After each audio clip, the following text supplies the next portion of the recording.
T'as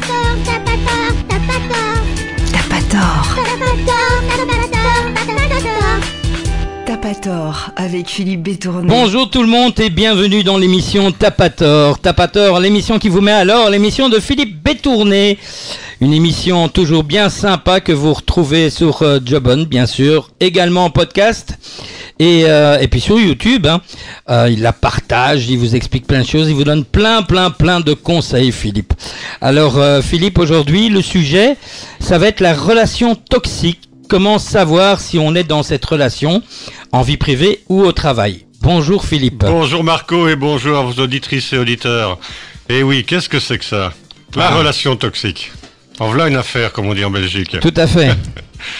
Eh bien, on va définir d'abord ce que c'est. C'est une relation où les deux personnes sont privées de leur liberté et parfois même de leurs droits de base. C'est très sérieux ce que c'est. Cette relation qui a été l'unisson, on va dire, l'union de deux êtres est caractérisée aujourd'hui par un chantage affectif. D'accord. Ainsi que le contrôle de l'autre, manipulation. Il y a donc bourreau et victime, comme dans le fameux triangle dramatique. À ce point-là? À ce point-là, Marco. Oui, tout à fait. Ce qui est bien, c'est qu'en début d'émission, il me fait toujours très peur, en fait. En fait, c'est tout le contraire d'une relation saine où il y a de l'équilibre, du respect et du partage qui règnent. Donc t'as un soumis et un dominant, quoi. Exact. Mais il y a beaucoup d'inconscient derrière tout ça, puisqu'on se fait dominer par l'inconscient. Et il y a des raisons, ça vient de l'enfance, bien sûr, comme toujours. Aussi bien pour celui qui éprouve la relation toxique de l'autre que celui qui l'aimait. Aimer. On a le mot aimer. Alors, on aime toujours son partenaire. Cependant, quelque chose de curieux se produit dans les relations toxiques. Je sais pas pourquoi, mais j'ai l'impression qu'à la limite, il y a des peurs qui s'installent, mais des deux côtés dans ce cas-là. Oui, mais celui qui agresse, en général, n'a pas la peur dans le départ. Il le prend après, de peur de perdre l'autre. Ou c'est un manque de revivre un sentiment d'abandon. Voilà, c'est un manque de confiance. Un manque de confiance. Alors, comme je disais, on a aimé son partenaire. Cependant, quelque chose de curieux se produit dans les relations toxiques. Lorsque votre moitié n'est pas avec vous et que vous respirez et vous sentez détendu ou détendu, c'est très significatif ça, non? Bah oui. Et alors, parfois, l'amour ne suffit pas. Ceux qui disent nous aimer nous aiment de la pire manière possible. Et cela peut être encore plus dangereux. Ils nous rendent malheureux, ne nous respectent pas. Il nous offre seulement de la jalousie et de l'insécurité. Revoir la capsule d'avant. Oui, tout à fait. Mais alors, on va parler des indices, Marco. Voir des murs là où il y avait auparavant des portes. Pensez bien à cette expression. Ouais, je suis face à un mur. Je comprends tout à fait. Je vois tout à fait ce qui peut se passer. J'ai connu des couples d'ailleurs qui étaient dans cette relation et ça se passait vraiment très mal. C'était et ça n'a pas toujours été la femme qui était dans la position soumise. J'ai connu des hommes, mais qui étaient complètement abattus à cause de ça. Mais c'est une majorité de femmes quand même. Oui, tout à fait. Qui sont manipulées par les relations toxiques. Alors, il est possible qu'avant la relation de couple, on parlera de l'entreprise aussi avec des exemples et un cas vécu par mon activité, vous étiez quelqu'un de très indépendant, mon cher, et vous disposiez de votre travail. Vous preniez vos propres décisions, vous preniez soin de vos amitiés, sortez avec vos collègues de travail et planifiez quotidiennement votre routine. Aujourd'hui, vous dépendez de l'autre. Vous vous sentez esclave, relié, attaché. Amoindri, emprisonné. Mais depuis cette relation de couple, vous avez plongé dans des rivalités et dans de nouvelles réalités. Vous ne pouvez plus décider ce que vous voulez faire sans avoir l'accord préalable de votre partenaire. Votre vie, du soir au matin, est faite de contraintes. Le fait de vivre au cœur d'une relation de couple toxique va obliger à faire attention à son style vestimentaire, les critiques, les préjugés de l'autre. Par exemple, car il peut gêner votre conjoint. Ouais. Tout ça, Marco, on continuera à en parler tout à l'heure. Je propose un petit peu de musique et en effet on se retrouve tout à l'heure pour la suite. T'as pas tort, l'émission qui te met alors. T'as pas tort avec Philippe Bétourné.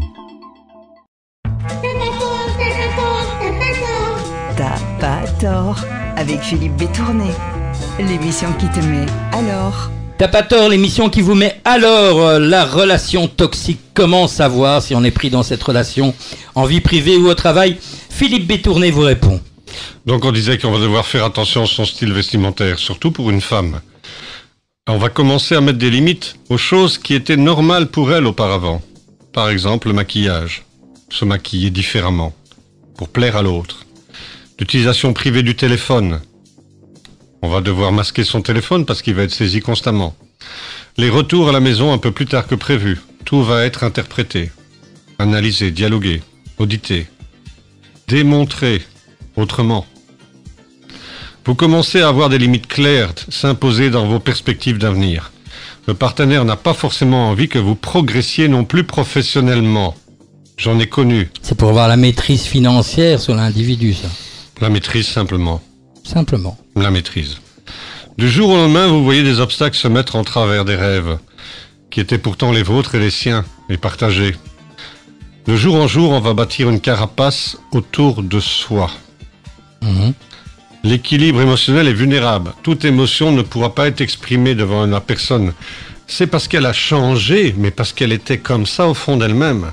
C'est pour ça que je conseille toujours aux gens qui viennent travailler chez moi, s'ils se lancent dans une nouvelle relation, de ne pas la construire avant 1 an.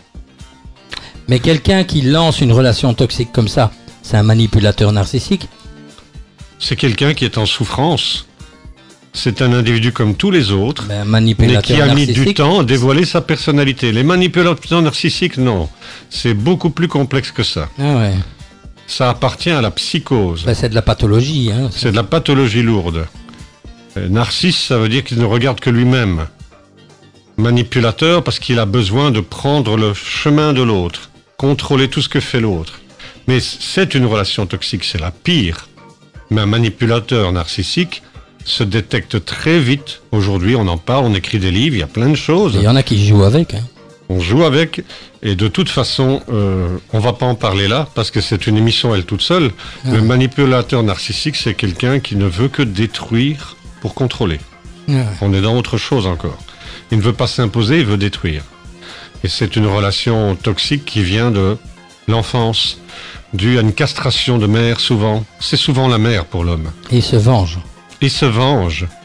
Il essaie de réparer avec sa mère ce qu'il n'a pas pu obtenir avec elle, en prenant le rôle d'un comédien.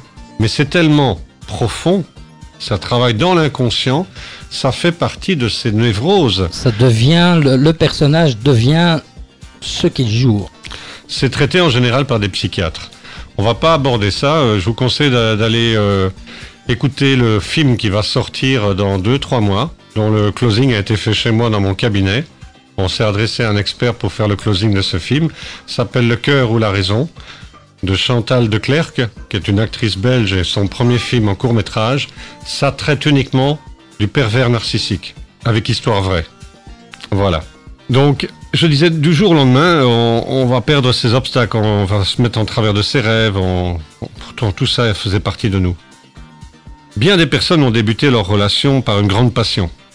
Alors la passion, c'est une émotion intense, débordante, sincère et entière, que l'autre va captiver également, va vivre, mais à un fond lui-même, quelque chose de naturel va ressortir plus tard. Je dis bien, il faut attendre 1 an avant de vouloir se lancer, vivre avec quelqu'un, construire une belle relation, parce que pendant 1 an, il faudra tester tout ce qu'il y a en lui. C'est nécessaire. Et il faudra travailler, alors avec ce qu'on appelle les actions correctives, une personne peut changer. Il y a des choses qui peuvent changer dans le début d'une relation. Mais si on voit que c'est quelque chose de corrosif qui va vous détruire, qui va à l'encontre de vos principes et vos valeurs, ça c'est par rapport au pervers narcissique entre autres. Fuyez. Barrez-vous. C'est pas la peine. Une relation de couple toxique est toujours fondée sur la manipulation émotionnelle, donc. Et celle-ci s'exerce de manière très subtile et totalement destructrice. Les personnes toxiques recherchent toujours leur propre intérêt. Gardez à l'esprit que toute personne manipulatrice présente une personnalité instable, donc repérez, observez. C'est votre faute aussi parfois si vous laissez faire ces choses-là. Soyez observatrice, soyez observateur. Imposez-vous. Imposez-vous, mais surtout observez. Faut pas se laisser faire. Faut pas. Ah oui, mais là, ça sera très difficile si la relation est trop loin. S'il y a de l'amour, quand il y a de l'amour, on le dit bien, l'amour, c'est quelque chose d'aveugle. Oui, d'accord, mais enfin, l'amour n'est pas destructeur au départ. Hein, donc, N'est pas destructeur au départ. Mais de toute façon, toute personne fragile qui a donné trop d'amour à quelqu'un, qui lui, finalement, joue sa nature et va se révéler au fur et à mesure du temps, a peur d'être abandonné. Donc, syndrome de l'abandon. On peut encore aller revoir une de mes capsules. Tout est relié chez moi. Tout a des causes à effet. On craint qu'on lui voie la personne qu'elle aime. Alors, elle ne veut pas le voir autrement. Et cela dérive en une vigilance continue et des scènes de jalousie. Le besoin de contrôle va générer un sentiment de pouvoir absolu par rapport à celui qui exerce la relation toxique. Si vous ne faites pas ce que votre partenaire va vous demander, il utilisera des stratagèmes pour que vous sentiez coupable, pour se victimiser, vous faire croire que vous êtes responsable de tout. Moi, je vais victimiser la musique. Maintenant. T'as pas tort, l'émission qui te met alors. T'as pas tort avec Philippe Bétourné. T'as pas tort, l'émission qui te met alors. T'as pas tort avec Philippe Bétourné. Toujours avec Philippe Bétourné, je vous rappelle que vous avez une page Facebook qui s'appelle Tapator, où vous pouvez laisser des messages en privé. Philippe vous répond toujours. Vous avez également sa page qui est Guide de la vie Philippe Bétourné, c'est bien ça? C'est bien ça, Guide de la vie Philippe Bétourné. Et voilà. Alors il va vous dire aussi son site internet que je n'arrive pas à retenir par cœur, je suis désolé. www.alphaspirit.net, alpha avec PH. Un numéro de téléphone pour nos amis belges. Pour nos amis belges, le 0472 10 61 31. Et pour toutes les autres personnes qui se trouvent partout en Europe francophone. Bien sûr, et même au-delà, outre-mer et autres, le 00 32 472 10 61 31. Et Philippe a également un système qui fonctionne très très bien, qui donne la possibilité justement aux gens qui sont loin de pouvoir être suivis avec un principe un peu un principe comme de Skype, oui, tout à fait. Et qui donne justement la possibilité de donner des conseils à des gens. De donner des conseils, de travailler à distance. Ouais, voilà. Donc, et qui complète parfois mes stages d'ailleurs. Tout à fait. En travaillant en one-to-one, donc 1 à 1, face-face, avec le système audiovisuel Skype. Je trouve ça génial, c'est pour ça que j'en en parle. On est toujours dans la relation toxique. Comment savoir si on est pris dans cette relation toxique, vie privée au travail? On va parler un peu du travail ou tu continues sur Oui, la on va vie parler privée? un peu du travail. Mais je veux dire que l'anxiété, la peur, les préoccupations du quotidien vont se transformer en maux de tête, maux de dos, nausées, douleurs chroniques. Lorsque vous avez ça, attention, vous êtes sous l'emprise d'une relation toxique. Consultez, faites-vous soigner et envisagez de travailler avec un expert. Et surtout, entourez-vous d'une personne de confiance, famille ou ami. En fait, c'est simple. Quand c'est comme ça, il y a deux personnes à contacter. Il y a Philippe Bétourné et alors il y a moi qui travaille beaucoup sur la confiance en soi. T'es d'accord? On fait Oui, ça à deux? on est bien d'accord, on va le faire à deux. En fait, votre médecin pourra vous dire que vous souffrez de migraine, de maux de dos, mais en réalité, vous êtes tombé dans quelque chose qui est généré par votre malheur. Étrange, mais une relation toxique peut durer des années, surtout avec les pervers. Comment cela est possible? Simplement à cause de facteurs suivants. Les femmes ont peur des possibles conséquences d'une rupture de couple. Vous, mesdames. Elles ont peur pour leurs enfants. Oui, les mamans. Ou que leur conjoint leur fasse du mal, c'est arrivé. Ça va jusqu'à avoir des gardes en prison, des choses comme ça va très loin. Certaines personnes ont également du mal à se concevoir célibataires, ça arrive encore. Malgré qu'il y a beaucoup de célibataires. Alors elles laissent porter la situation et vont la laisser perdurer. Elles préfèrent souffrir et continuer. Ça passera bien. Il changera bien un jour ou l'autre. Parlons maintenant du travail. Un collègue jaloux, une amie intrusive, un conjoint manipulateur. Oui, bien sûr. Il faut savoir qu'au départ, Elodie, qui m'a consulté, était la collègue idéale. Toujours prêt à me seconder, me disait-elle, avec son amie, à me remplacer lorsque ma fille était souvent malade. Toujours compréhensive que je m'étais à me plaindre de mon conjoint un peu trop absent. Très vite, j'ai compris par la suite que nous sommes devenus amis et il s'agit d'une infirmière de 37 ans. Mais au fil du mois, j'ai commencé à ressentir comme un malaise, me disait-elle. L'impression qu'elle était tout le temps derrière mon dos. Pourquoi, alors que c'était pas comme ça au départ? Ce que je faisais, ce que je disais. Elle s'est mise à dénigrer mon mari, à me conseiller de le quitter. Et quand je lui ai clairement dit que ça n'était pas de son ressort, elle est devenue horrible. Parce qu'il faut savoir que le manipulateur, dans une relation toxique, ne veut pas accepter d'être mis en doute, d'être mis en défaut. Donc il va augmenter sa destructibilité. J'adore ce terme. Il va saboter mon boulot. Sadique. Et me harceler quotidiennement dans mon travail. De cette amitié toxique, Pascal m'a dit qu'elle s'était défaite en travaillant avec moi, a changé de service également. Mais ça ne suffisait pas, elle n'en sortait pas indemne. On y a travaillé avec l'hypnose, avec les TCC notamment. Elle a failli finalement se séparer de son conjoint, avant de venir me voir. Elle n'arrivait plus à se faire confiance, à croire en qui que ce soit. Comment expliquer que certaines relations comme ça virent au cauchemar? Comment, surtout, parvenir à s'en échapper? Les signes sont subjectifs. Avec un collègue très connu, mais qui est décédé aujourd'hui malheureusement, le docteur Dominique Barbier, psychiatre et psychanalyste français, qui a écrit un livre que je vous conseille qui s'appelle La fabrique de l'homme pervers, chez Odile Jacob. Je connais. Tu connais? Je connais, j'en ai entendu parler. Très bon. Mais c'est magnifique très, ça. Très bon. Le besoin de contrôle, alors, va générer un sentiment, comment dit-on, d'instabilité, de manipulation. On va se retrouver face à une personne dont les signes seront souvent indirects et subjectifs, comme je disais. Mais la difficulté pour les victimes, c'est de partir avant que ce ne soit trop tard, Marco. Il recommandait, lui en tout cas, que lorsqu'on commence à ressentir un trouble diffus et indicible, donc on ne peut pas détecter en soi, mais qu'on ressent, il faut être dans le ressenti, le comportement personnel change. Si on était extraverti et qu'on devient enfermé, renfermé, qu'on se sent déboussolé, il faut commencer à s'interroger. Que se passe-t-il? Qu'est-ce que je vis? Ce n'est pas évident. La société d'aujourd'hui nous invite vraiment à l'écoute, ne nous invite pas à l'écoute de nos émotions, ni nos sensations. On continue? Ouais, j'aime bien si tu t'arrêtes ta phrase. Oui, on va continuer, on va passer de la musique. En dernière séquence, je vais me permettre de faire une promo pour toi, pour moi et pour Emmanuel Pratt, qui a rejoint notre équipe. Qui est cette dame? Une dame assez connue d'une grosse chaîne de télévision que tout le monde connaît, avec une émission qui s'appelle C'est pas tous les jours dimanche. Si Emmanuel nous entend, je serais ravi de faire sa connaissance. Allez, super gentil. Allez, là j'envoie de la musique, à tout de suite. T'as pas tort, l'émission qui te met alors. T'as pas tort avec Philippe Bétourné.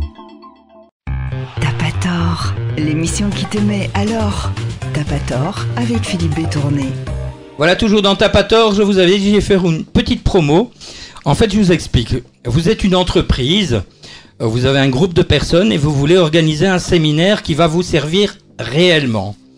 Eh ben, c'est très simple. On travaille donc maintenant, bien sûr, avec Philippe Bétourné, qui est psychothérapeute reconnu, guide de la vie, reconnu et connu. Vous avez, je vais moi parler de moi et je vais terminer par... Reconnu ? La plus importante, on va dire, oui, reconnu, plus reconnu moi que connu. Mais bon, ma spécialité, c'est vraiment la confiance en soi et la réactivation de la base de la confiance en soi. C'est pour ça que c'est intéressant de démarrer comme ça, parce qu'il y a toute une évolution sur le séminaire qui se passerait sur la journée. Et donc, Emmanuel Pratt qui va continuer sur la confiance en soi et la prise de parole en public, mais en tant que journaliste, c'est son métier. Donc elle va vraiment donner toutes les techniques qui vont pouvoir servir aussi bien pour les particuliers que pour les entreprises et pour les chefs d'entreprise. Donc si vous voulez organiser ça, bon, vous avez le numéro de téléphone que Philippe va rappeler, mais je vais vous donner également mon numéro de téléphone. C'est le +32 0470 43 42 20. Vous pouvez obtenir toutes les informations, y compris les tarifs. Alors, je vais le dire également pour nos amis français, puisqu'on va se déplacer en France aussi. D'ailleurs, là, j'en ai déjà fait 2-3 qui ont très bien fonctionné. C'est le +32 0470 43 42 20. N'hésitez pas, demandez des infos. Des infos, ça vous engage à rien, mais vous allez avoir 3 spécialistes dans le domaine qui peut pendant une journée vous prendre en main, et on est interactif. C'est-à-dire qu'à la place d'un colloque, on va pas simplement vous parler, on va vous faire bouger. On va interagir avec vous. On va vous faire interagir entre vous. Et avec Emmanuel Pratt, dont c'est un métier, tout le monde la connaît, hein. Vous savez, c'est la grosse chaîne où il y a 3 grosses lettres là. Donc voilà, et elle travaillait aussi sur la radio où il y a Belle et les 3 grosses lettres. Voilà, les mêmes. Voilà, c'est les mêmes. Donc vous allez voir que vous allez être pris en main par des vrais pros dont c'est le métier tous les jours. Et bon, évidemment, ce ne sera pas excessif en prix parce qu'on s'est mis d'accord entre nous pour que ce soit totalement réalisable. Et sur un colloque sur la journée, vous pourrez manger aussi, on organisera un repas ensemble où on mangera avec vous, on pourra communiquer avec vous. Pour les privés et pour les entreprises. Voilà, excuse-moi Philippe, je voulais juste faire partie de partager ça, parce que c'est vraiment une exclue. Personne d'autre fait ça comme ça, et personne d'autre ne propose ce genre de service. Non, mais tu as raison. Et je pense que c'est important pour les gens. Je te laisse continuer. Voilà. On va parler un peu d'un cas très rapide. Christine, elle a vécu cela avec son conjoint, qui à force de lui avoir répété quotidiennement qu'elle n'était bonne à rien, elle est devenue bonne à rien. Il n'aimait pas mes amis, il me les a fait fuir. Je ne les ai jamais revus. J'ai dû m'éloigner. Cette toxicité a duré pendant des années. J'ai fini par démissionner de mon travail. Je suis resté à la maison. Jusqu'au jour où j'ai sombré dans la dépression.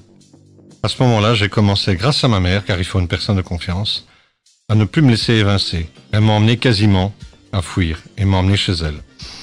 Après une longue thérapie dont j'ai terminé avec Philippe Bétourné, j'ai fini par me séparer. Cette séparation a été compliquée.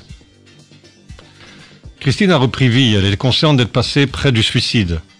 Alors croyez-moi, si vous avez affaire à des personnes toxiques, commencez à vous poser des questions. Ils vont vous vider de votre substance, surtout les pervers narcissiques. Faites attention. Les victimes, ce sont des gens qui ont besoin évidemment d'attention, qui sont vulnérables, qui n'ont pas réglé des situations émotionnelles, de confiance en elles, et qui sont facilement prises dans la dépendance affective. La personne toxique va repérer ce besoin d'anxiété, ce besoin de développer une séduction extraordinaire pour attirer à elle sa victime. C'est facile pour eux, c'est une nature. C'est profond, c'est comme ça. Un autre exemple qui a été cité par Dominique Barbier, c'était des parents très anxieux, qui ne voulaient pas de mal à leurs enfants, mais qui, à force de vouloir les prémunir contre tous les dangers et leur prédire le pire, ont fini par les éloigner de trop d'eux-mêmes et les empêcher de devenir autonomes. Il y a plusieurs degrés et combinaisons possibles. S'il ne faut pas en effet voir un pervers narcissique, par exemple, dans toute relation toxique, derrière un chef, un peu trop autoritaire ou un mari jaloux, il ne faut pas ignorer le mal-être qui s'empare de soi et être capable de demander si cette personne qui est entrée dans notre vie nous veut vraiment du bien, Marco. Qu'en penses-tu ? Moi, j'ai toujours utilisé comme ça, mais je te dis, j'ai connu des couples avec des pervers narcissiques où, bon voilà, maintenant j'ai vécu moi-même, pas une situation perverse narcissique par rapport à moi, mais par rapport à ma maman. D'accord. Mais mon père a changé, il s'est repris en main, et là maintenant ça va très bien. Mais il avait d'ailleurs cette sensation. Moi j'ai subi des blocages à l'époque, parce qu'en fait, avec mon caractère de cochon, enfin non, c'est pas un caractère de cochon, je suis très cash et très franc. Et en fait, c'était moi qui m'interposais entre ma mère et mon père, quoi. Donc voilà. Mais mon père avait été cassé pendant toute son enfance, et il a à un moment eu le besoin de quelque part se venger, de prouver à lui-même qu'il était capable. Et c'est comme ça qu'il est rentré dans cette situation. Alors que maintenant, ça va très bien. Il s'est vraiment remis en question, il a compris. Et donc, voilà, donc c'est la preuve que ça s'arrange. Mais il a dû se faire aider. Hein. Je vois, Marco. Ce qu'il y a aussi, c'est que moi, je recommande, pour ma part, pour se protéger de ces personnes-là, de construire une carapace, en ne laissant plus les gens entrer dans son intimité, sans être sûr qu'ils soient bienveillants. Mais quand c'est son père, c'est difficile de... On est d'accord. Parce que on a l'impression de... Mais c'est de là que proviennent les premières relations toxiques du milieu familial. Mais tu sais que... On les emmène avec soi dans sa vie. Tu sais que le déclenchement du fait qu'il a commencé à se faire aider, c'est parce qu'à un moment, j'ai coupé carrément en cours et je lui ai dit tout cash, comme je le suis. Et ça a commencé à travailler dans sa tête et c'est là qu'il a vu quelqu'un. Important, ça. J'ai fait un déclic, en fait. Il faut créer un déclic. J'ai vraiment mis le feu aux poudres en lui disant... Je lui ai tout sorti, mais platement, comme je le pensais, avec mes mots. Pas toujours très sympa, d'ailleurs. Et ça l'a vraiment travaillé, mais pendant 2 ans, j'ai plus voulu le voir du tout. Donc tu le mettrais dans quelle catégorie? Manipulateur ou pas? À l'époque, il était pervers narcissique. Il était devenu manipulateur. Parce que le pervers narcissique, c'est une personne qui veut détruire. Oui, mais c'est le cas. Elle ne peut réussir que quand elle a détruit. C'était le cas. Sinon, elle change de cible. Oui, mais c'était le cas.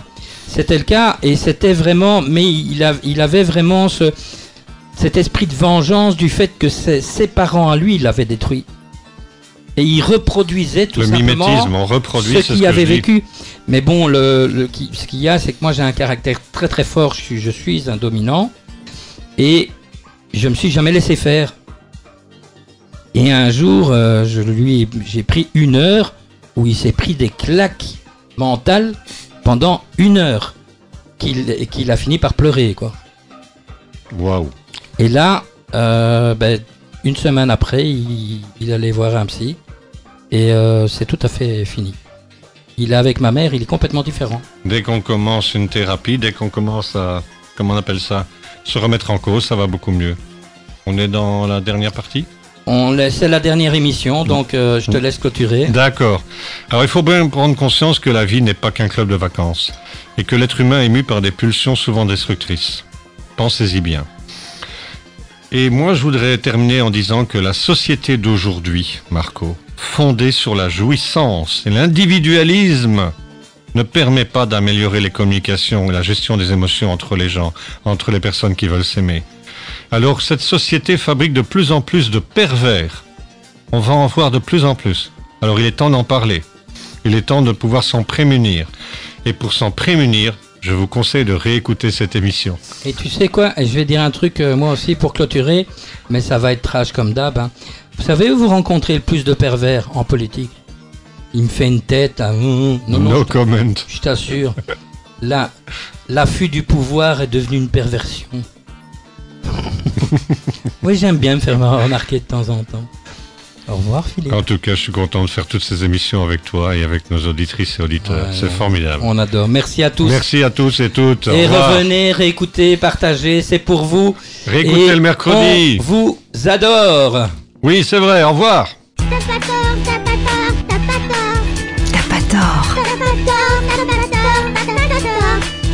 T'as pas tort avec Philippe Bétourné. T'as pas tort, l'émission qui te met à l'or. T'as pas tort avec Philippe Bétourné.